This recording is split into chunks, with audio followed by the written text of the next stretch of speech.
There we go. So if you're watching this, you might be wondering, first of all, what is the Lil Friends Project? It's something I started initially as a joke, honestly, out of boredom. I really wanted to be at a pop-up to do something silly and fun. Thought of adding the component of a confessional to really encourage people to write down stuff that they wanted to let go of. And then I quickly realized over the course of a weekend how many people really desperately need this and aren't providing spaces for themselves where they can actually let things go. Now I really need to do this. And I don't need to. I could choose to quit at any point.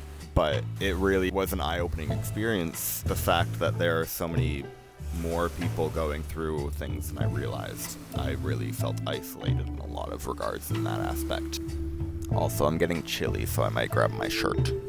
I wanted to be cool and be shirtless, because I'm a cool dude. I'm really glad I did that.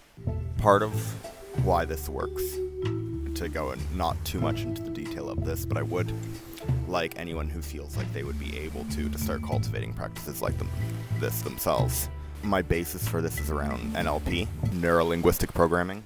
I'm kind of basing this off a process called anchoring. Idea is you get yourself in a peak emotional state. With this, I'm trying to cultivate that state of having let go, that state of release of tension. And then you pick a symbol super quickly to anchor in to that sensation. A good example of this is people instantly feeling happy when they see someone that they know and like. Their face and features are essentially an anchor to that emotional state that they feel when they're around that person. So my idea kind of is get people into that emotional state of feeling like they're letting something go. Look at the little friend. And now anytime they see that little friend, their brain gets put back into that state of, oh, I can let go, I can let go.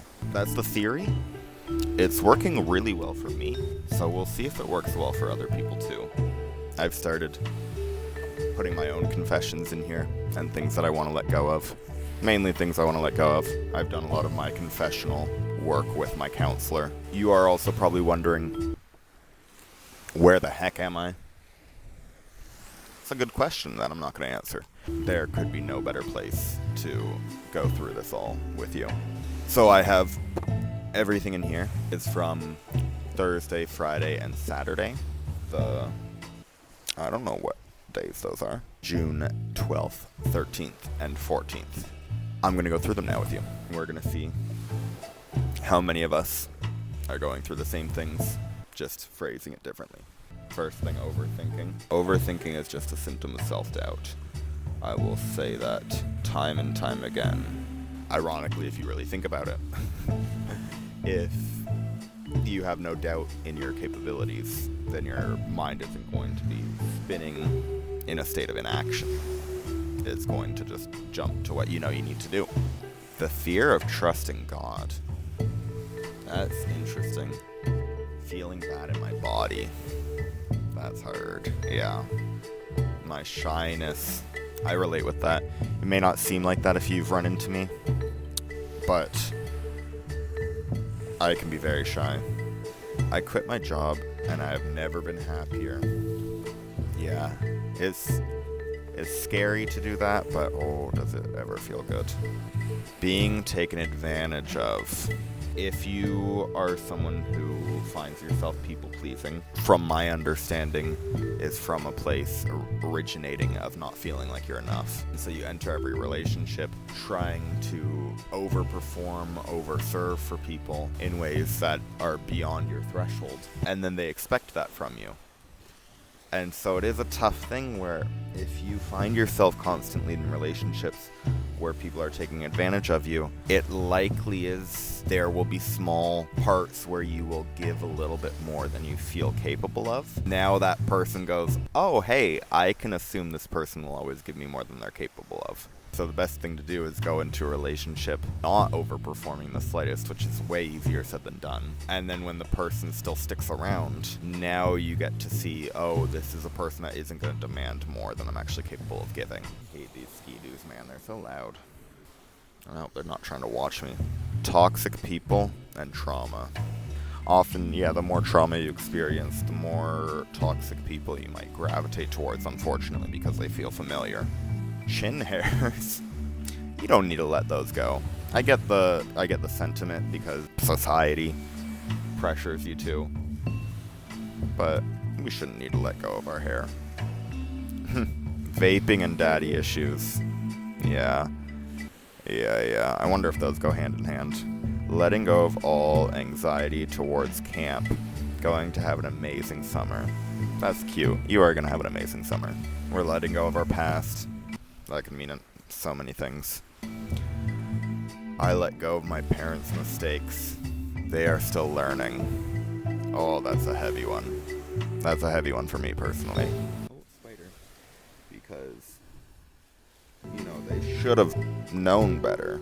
That wasn't really fair that they brought us into existence without having the right skill set to be able to actually do that in a constructive way. Being caught up with people's stress. Yeah, if you're somebody that takes on other people's pain and discomfort, that can be very difficult. I might have to grab my other shirt. I'm getting really chilly now. I cannot tell the secret. It's still too painful. But I am now processing it with my therapist, and it feels like a huge weight removed from my heart. Yeah, for anyone that when they approached my table and they know they have something they're trying to let go of, and they don't feel like they're able to in that space, this is what a therapist is for. I'm so glad this person says this, because there are some things that are too heavy to let go of in a space like this, and that's okay. Most intense traumas, you're not going to feel comfortable letting them go in front of a stranger.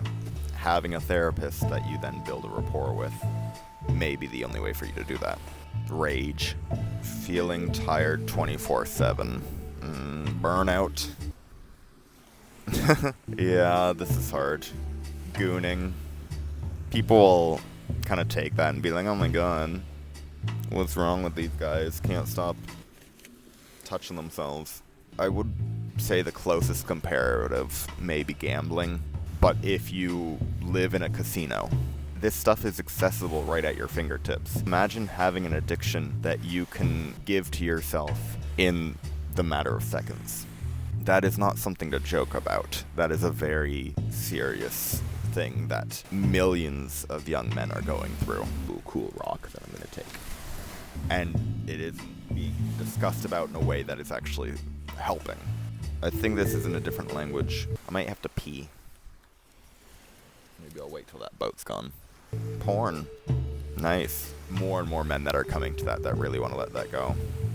The inner critic.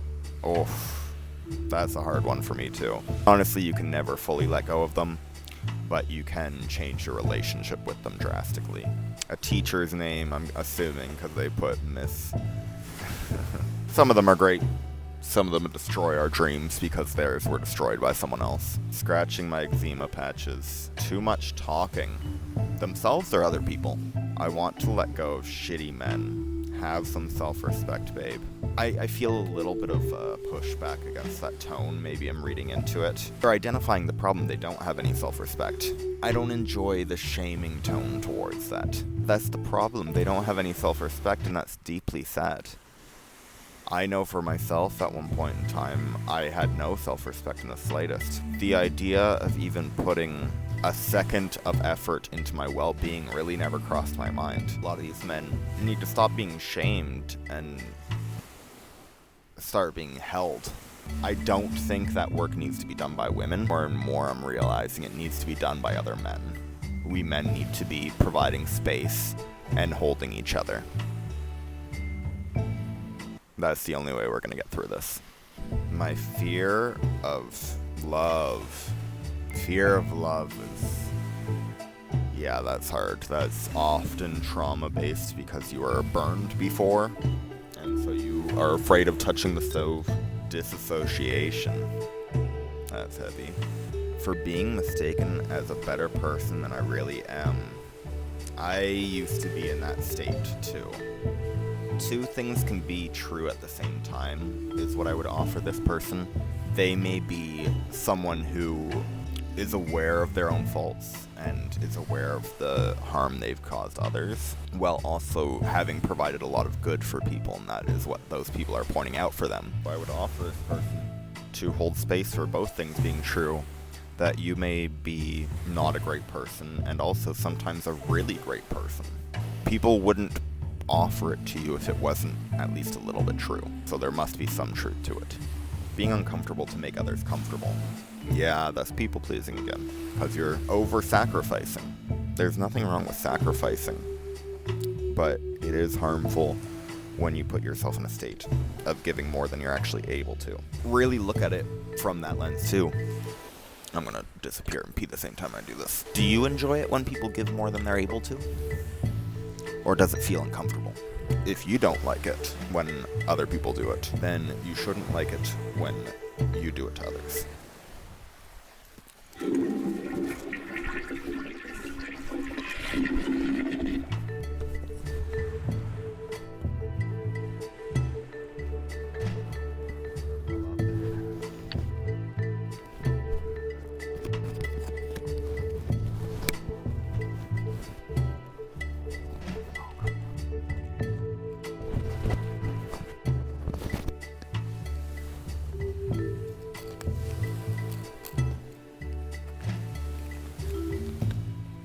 There we go. Fear of everything. I was in that state at one point in time. Today was a good day. He. I guess I didn't want to let anything go. Self-doubt and self-consciousness. Yeah, those go hand in hand. Stress over my credit card debt. Oof. 18,000. Yeah. I relate with that a little bit. I'm kind of up there with student loans. Overspending. Ironic. Unwarranted resentment of others. That's heavy. I really appreciate that one. Anxiety and trauma.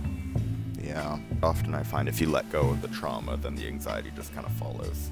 They wrote be consistent. So I'm going to say letting go of not being consistent.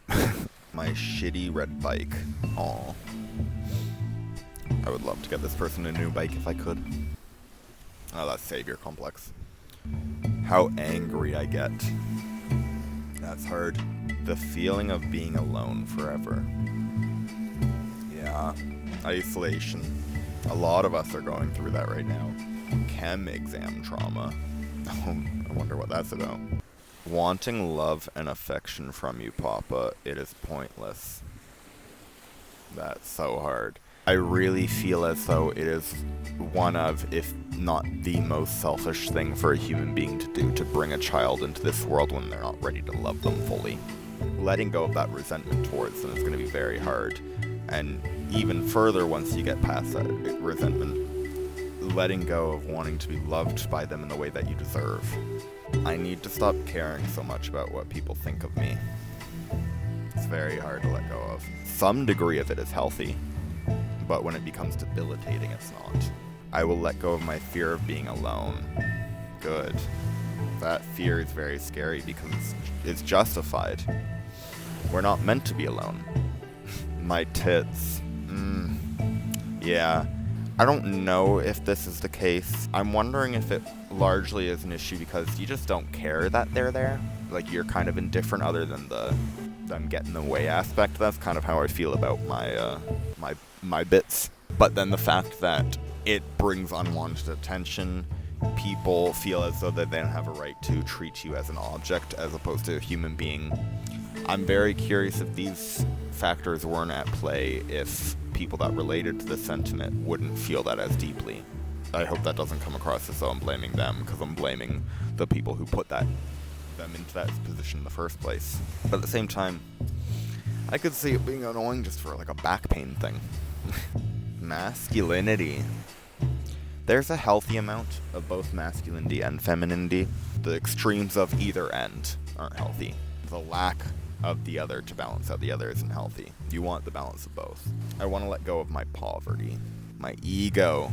The ego is constantly forming. Technically, it's a thing of like you need to always be in a state of letting go if that's something you want to let go of. Oh, that's interesting. My tits again. That's hard. Because that is a thing. It could be an identity-based thing. But I am really curious if it is from that lens that I talked about earlier. Leaving things to the last minute. I struggle with that one a lot. Biting nails. Yeah. Smoking. All the disrespectful and annoying customers ever. I worked at Tim Hortons for 5 years, and so I relate with that a lot. There are so many entitled people out there that use minimum wage workers as a way to fuel their entitlement. Let go of trying to preempt the future. What will be, will be. Just let it come and enjoy it. Yeah. If you intrude on your own future, you're not really living in the present. That asshole. And they put a heart. That's cute. Letting go of all the sadness and anger that comes with my grief. Bonus, take all my poverty and burn it. We're burning it. Not showing enough love. That's beautiful. That's very hard. The fear of being perceived. I relate with that one a lot. I feel like I'm not good enough sometimes, and I'm scared of losing people. I want to appreciate things in the moment more, because small moments are all we have. That's a very sweet one. Comparison. Oh, that's a very heavy one to let go of. Comparing yourself to others. All the pain and cry. Crying is the act of letting go, or is a form of letting go. But when you just keep crying and it doesn't seem to have an end in sight, it's a very painful place to be in. This piece of paper, lol. Guess they're not ready to let go of anything. That's okay. Oh, sex trafficking trauma. That's heavy. That's a very heavy one. Wow. Forgive my dad for leaving when my mom was alone. Mother. In quotes. Right? Side by side. Just in general, letting go of either parents are very difficult because we love them so deeply, just from the connection of them having made us. I want to let go of the intense pressure I put on myself so I can just be and enjoy life. Yeah, I like how they underlined be. Just be. I'm a closeted gay who'd like to come out soon. Surely it'll come. It's a tough thing where any form of hiding or masking, only you are going to be able to walk out of the closet yourself. Nobody can pull you out of it, which sounds like is what this person is waiting for. And it can be very scary. But again, no one can take you out of it but yourself. And so you gotta take that leap yourself. You can do it. I believe in you. Any fear of the unknown.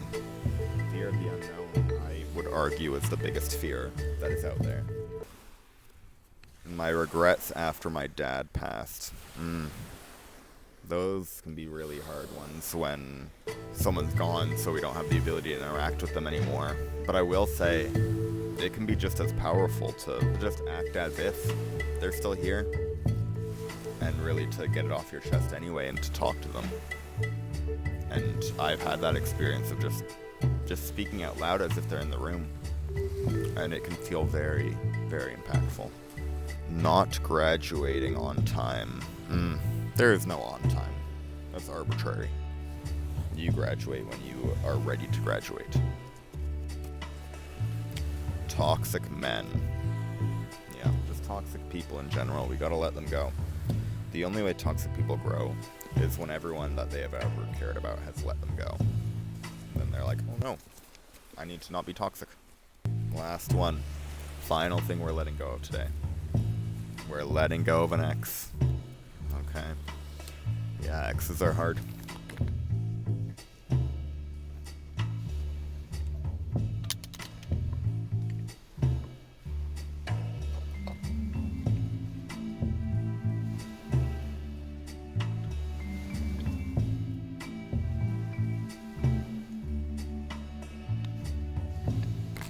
We're gonna make this quick because I am cold with my shirt off, but I don't want it to smell like a campfire.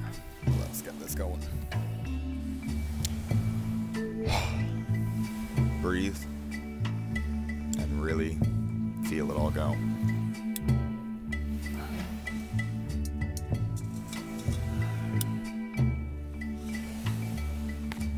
With this batch, feels like we're mostly letting go of a lot of toxic relationships.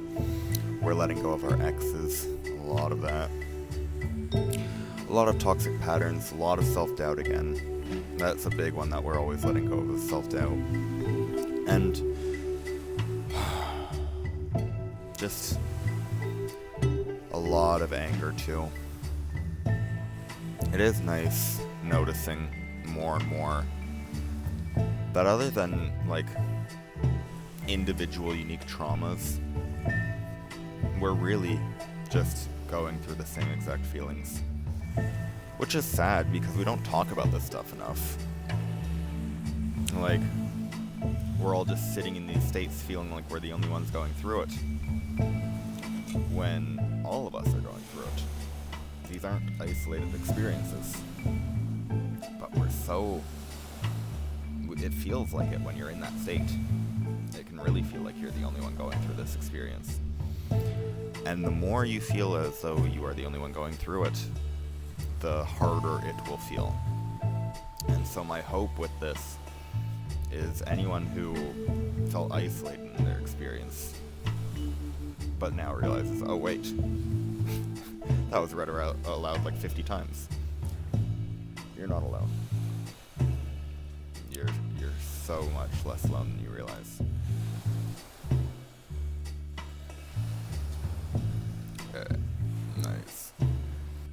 Oh, now I'm very cold that the fire's out, but I think I got all of them.